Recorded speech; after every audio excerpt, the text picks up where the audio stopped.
the former Director General of United Nations Educational, Scientific, and Cultural Organization, it's important to explore what this museum truly represents. Joining us again is Mrs. Roqia Turdush, who will help unpack the deeper implications and motivations behind this project. Let's get started. Mrs. Roqia Turdush, so my first question is, as we say, the Chinese government recently established the Xinjiang Cultural Heritage Museum, inviting Irina Bokova. And what are your insights on this? Yeah, I saw the Chinese state-run news about that, and I'm saying, seriously? Destroying Uyghur culture, detaining entire class of Uyghur intellectuals, including musicians, writers, poets, scientists, teachers, and doctors who can contribute to Uyghur culture, destroy mosques, ban religion in the region, and ban Uyghur children to speak Uyghur language. And then after you have done all of this, then establishing museum by saying promoting the cultural heritage in Xinjiang. That's ridiculous, as the Chinese government itself is the primary force of this destruction. I think Chinese government once again demonstrate its shameless lie by doing this. Thank you. And my next question is, how did Irina Bokova react, and what message did her speech convey at the ceremony? Based on the news that I have seen, she simply cherished China's establishment of this museum. And particularly two things got my attention in her speech. One is she used the term China's Xinjiang. I don't know her intent here. Did she mean to endorse China's colonial claim over Xinjiang? Because the term Xinjiang itself translates to new territory or colony, which inherently suggests subjugation. Whether she meant to imply that this region belongs to China, regardless of its historical or cultural context or not, her use of this phrase is problematic because historically this region was not China's Xinjiang. It was East Turkestanian people's East Turkestan. By explicitly aligning with the term China's Xinjiang, she undermines the legitimate rights of the colonized people of East Turkestan, and this kind of language dismisses the region's complex history, and it will help China's legitimate claim over the land and its people. In fact, not only her, but many international media and academics, international governments usually use the term China's Xinjiang, and the Uyghurs are very angry about that because this is very wrong, because that does not mean that just the colonizing and the controlling somebody's territory guarantees the colonizer's rightful sovereignty over the territory, right? Many international laws and historical documents already proves China's illegal occupation in East Turkestan. So I didn't like what she used this term and say China's Xinjiang. Another one is she used the term multiculturalism in her speech. And I want to give quote from her speech here. She said, "We hope to take this opportunity to strengthen cooperation with China's Xinjiang, promote various countries to better understand China's Xinjiang's multiculturalism and the efforts to protect historical and the cultural heritage and to demonstrate Xinjiang's modern, inclusive, open, and confident image." What is multiculturalism?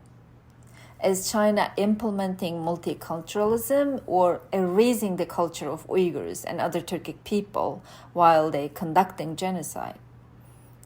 I don't have to talk about evidences to answer this question, and I don't have to go too far because it's very clear from the party secretary of Xinjiang's Ma Xingrui's speech at the ceremony. He repeatedly used the term Zhonghua Minzu, means Chinese nation, and he echoed with Xi Jinping and said, "We must strive to create new cultural landmarks in Xinjiang, spread more values, symbols, and the cultural products that carry Chinese culture and the Chinese spirit.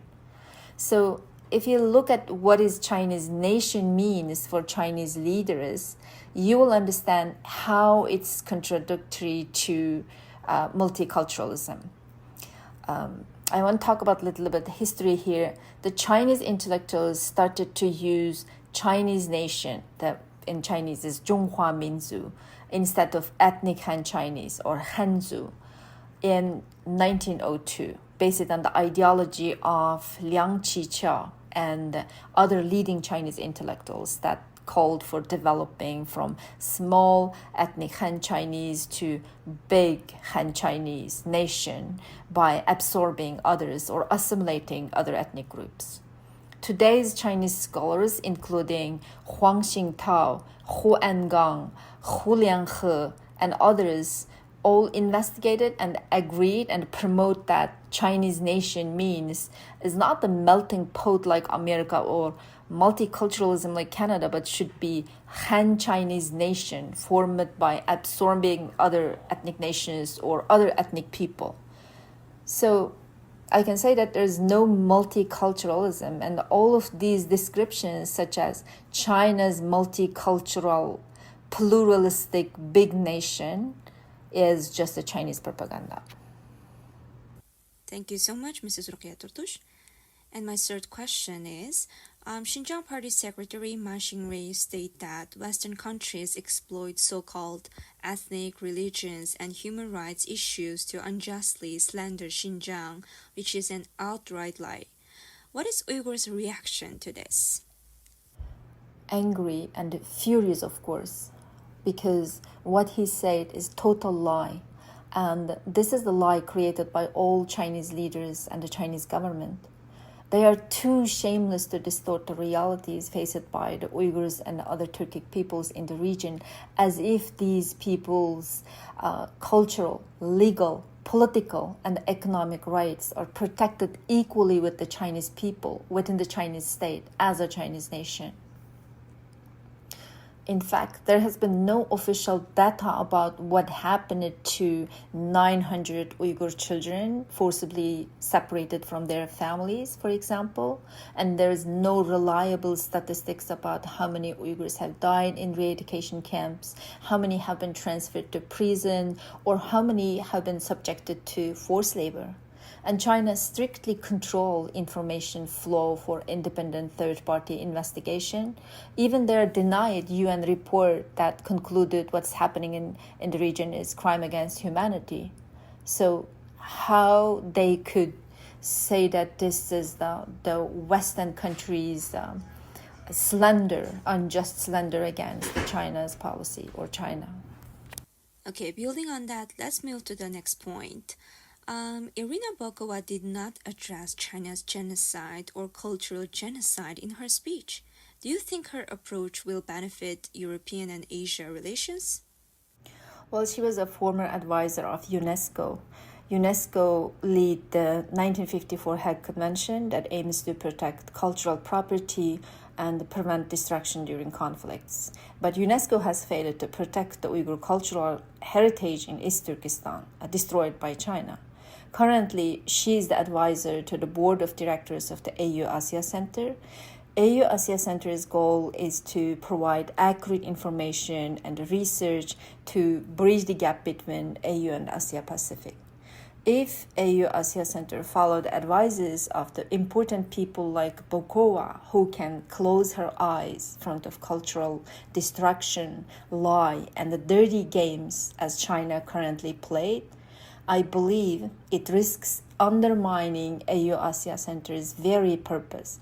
Not only cannot provide credible research and information on AU Asia relations, but also creates dangerous cultural breach between Europe and China based on the fake information. Thank you so much, Mrs. Ruqayyah Turtush.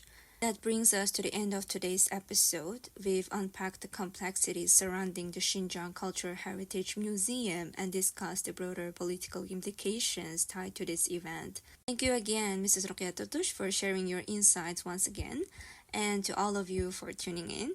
Until next time, let's continue asking the difficult questions and pushing for the truth.